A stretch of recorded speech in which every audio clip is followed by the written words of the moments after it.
Hey guys, welcome back to another video. Today we're going to go over the preseason designer notes for this upcoming season, Shadow Legacy. Let's get right into it. Alright, the first change we have is going to Maverick. Maverick's gas canisters are getting increased from 5 to 6. This is a small change, but definitely can help Maverick. It allows him to open up more walls, and he also doesn't have to be as efficient when he's opening up the walls or hatches. It gives him a little more room to make mistakes. You guys like this change?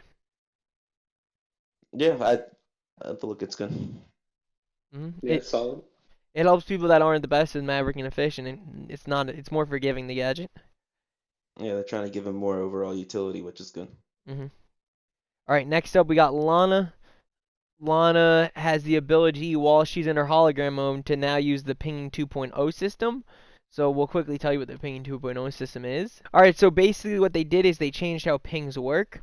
So now, while you're on cameras or drones, and when you're dead, you're able to do these new forms of pinging instead of just the yellow pings.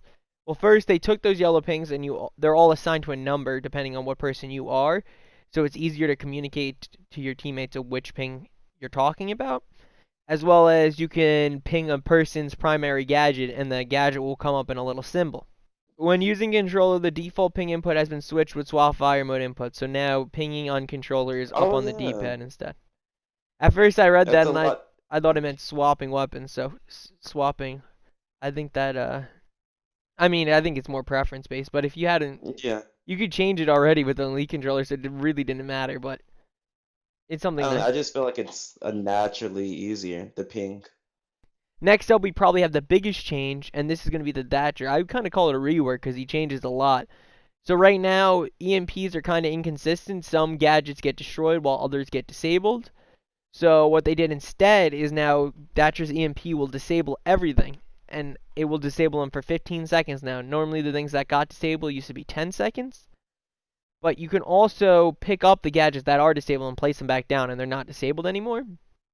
So the things that this is gonna affect that used to get destroyed was nitro cells, Capcan traps, Jaeger ADSs, goo mines, Alagrismonts, mutes, smokes, Cades, Mozzies, bandits, and echoes, yokai drones.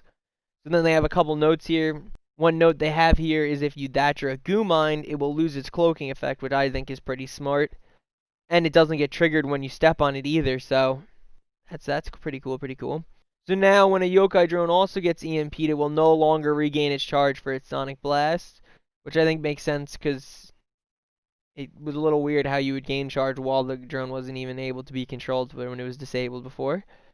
They said as for banding tracking, a disabled battery will take longer to pick up, so this will make banding tracking a little harder, but I think it will just become a little bit more of a learning curve, because now you really don't have to worry about the number of bandit batteries you have left, because they can't get it off the wall anymore, unless I guess they have a Cali, but you really don't have to worry about that number, so it's more about timing now.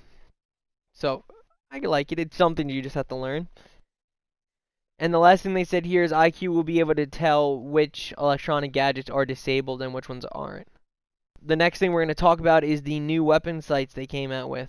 So almost every single attacker is losing the ACOG and switching to these brand new sights. So we'll show them to you real quick. Alright, here's some of the new sights. Just so you guys know, currently in the game, the ACOG scope is 2.5 times and all the other scopes are 1 times. So they added a new 2 times scope and a new 1.5 times scope. And then they added a red dot and hollow. I don't know how you guys feel about these, but to me, I like how they're making more unique ACOGs and it's more up to, or unique scopes and it's more up to preference.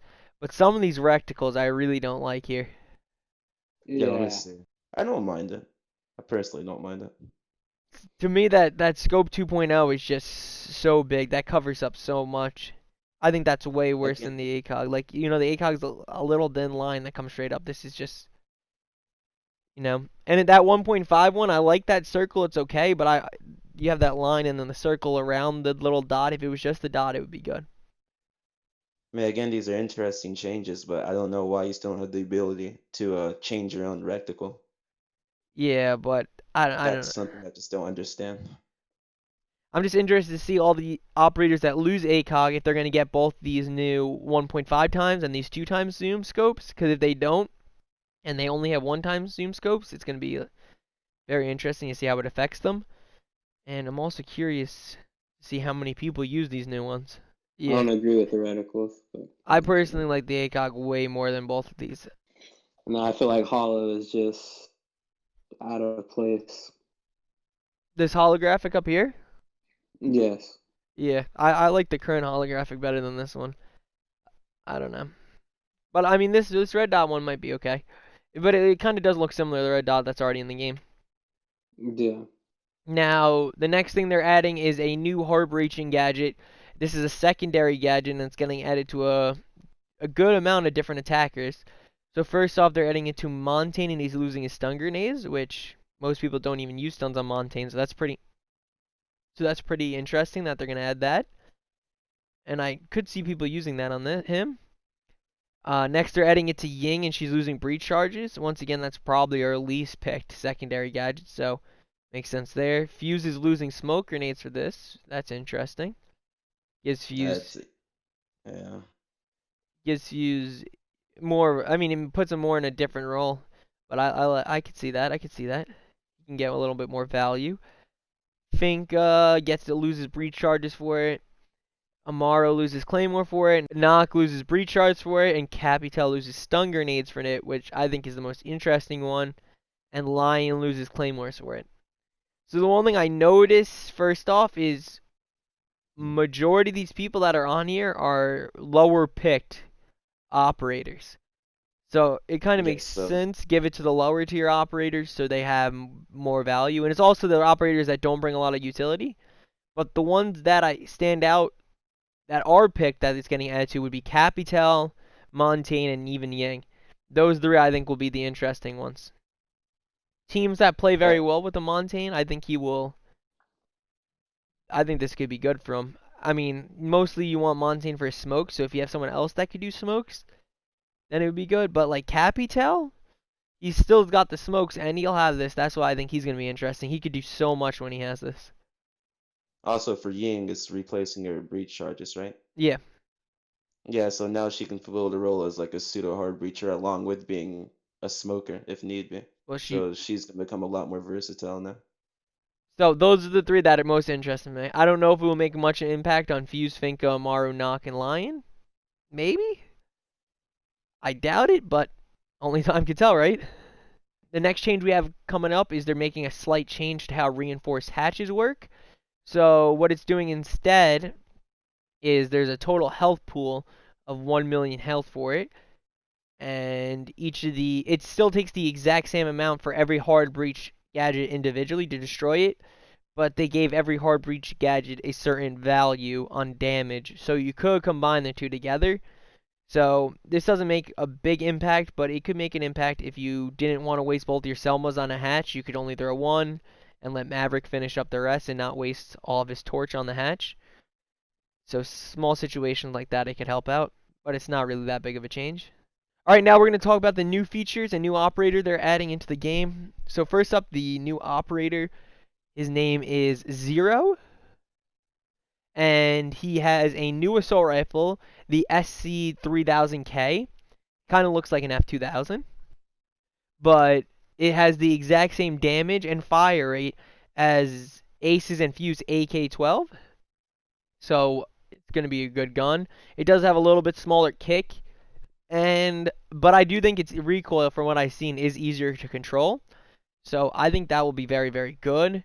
As well as he does have an MP7 option with, I believe, the ×2 scope you can have on that. I'm not 100% sure on that one, though. So it'll be interesting to see. I think people will always go for the assault rifle because the MP7 is one of the best subs, but as an attacker, you're going to want that long-range weapon in the assault rifle.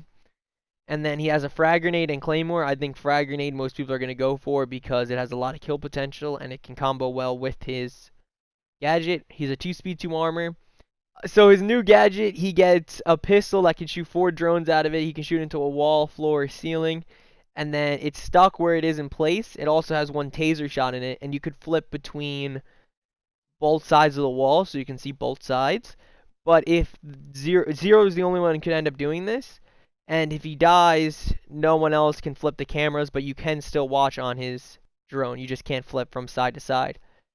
As for what walls can you flip on and which walls you can't, the easiest way I could describe it was if a wall is able to be damaged by Maverick's torch, then that type of wall you can see both sides of. If not, it will only show the one side that you shot it in. Also, these drones do have one taser in it, so they're able to shoot out mirror windows or mute jammers or any device from the taser.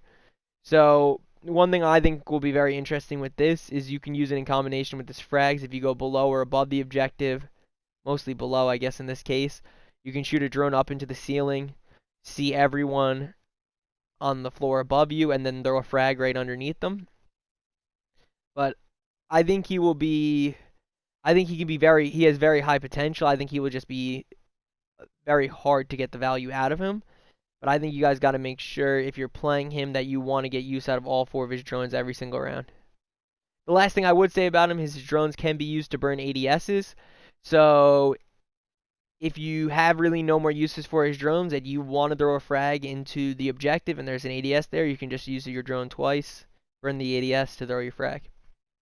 Alright, next up is the Chalet Rework is changing. In the next update, we all knew this, and we're all excited for it to come. I've been not the biggest fan of this map, so I'm glad it's coming. Unfortunately, we don't get a lot about the map in this picture, but I've seen some really good things about it, and I'm excited for it. Well, another new feature they're adding in the next season is a map ban pool. So at the start of every game when you guys load in, there'll be 3 options for the maps, and each team will get to ban one of the maps, which will get you down to 1 left. You also have a choice to no ban. I think this is cool because if you personally don't like a map or you don't play well on a map, you can avoid it more. But at the same time, I do have one fear with this, and that's if you can see if you're attacking or defending first, you do get a slight advantage here because if you're attacking first and there's only one defensive side map up on the board, if you ban that one, no matter what they banned, you're in a winning position there. And same for defense if you're playing defense and there's only one attacking siding map up there, you get that out. So that's my little fear with it. I hope that you don't see if you're attacking or defending first, and it's really up to preference which one you guys prefer to play. But I like this. I just fear that. And the only other thing, so I know some people don't like Outback or Villa. These maps might see much less play because of this. That's the one thing. It might really reduce the amount of different maps you guys get to see. But we'll only say I think it's a step in the right direction. I like it. Alright, so another thing that's coming to the test servers with the new season is a match replay system. You can see on the screen here, it's going to look like how Pro League is laid out. So I think this is going to be pretty interesting. You can learn a lot from your replays and see exactly what was happening throughout the round. So I think this is something we've been waiting for the game for a long time, and it definitely should have by now. So I'm excited it's getting added in. Alright, and my final and favorite change they're adding is now there is going to be a reinforcement pool for your whole team. So currently right now every operator has only 2 reinforcements, but instead what they're going to do is the whole team will have 10 reinforcements, which it is right now, but anyone can place as many as reinforcements as they want. Yeah, so the thing about this is that teams will actually be able to use their time a lot more efficiently with just having one person go and reinforce all the walls instead of before everyone having to waste their time doing that. Because that really did slow things down, especially whenever, like particularly whenever a roamer needed to get to a spot fast, but they had to waste their time, or a person with long setup time deploying their gadgets, like mute, for example, they had to spend a long amount of time having to sat down their barricades, but now just someone else can do it. Someone like a roamer who doesn't have a lot of time commitment in the beginning. Also, the other thing this does is if your teammate leaves or if you're playing with a random teammate that doesn't know where to reinforce or they don't like to reinforce, because you always have those people, then you're not sitting there trying to convince them to reinforce a certain wall. You can just do it yourself. So overall, I think this is a change that needed to happen. Alright, so the final thing that's being changed is the operators that have been out for over a year are getting their price decreased. Amaru and Goyo are going down to 20,000 renown or 480 R6 credits, when Maverick and Clash are going down to 15,000 or 360 credits, and Legion and Ella and Ying are going down even further to 10,000 renown or 240 credits. Alright, so that concludes today's video. Thank you guys for watching so much. Let us know down in the comments below how you feel about these changes personally. You can check our social media links in the description down below. We post videos every Tuesday and Thursday. And again, thank you and peace.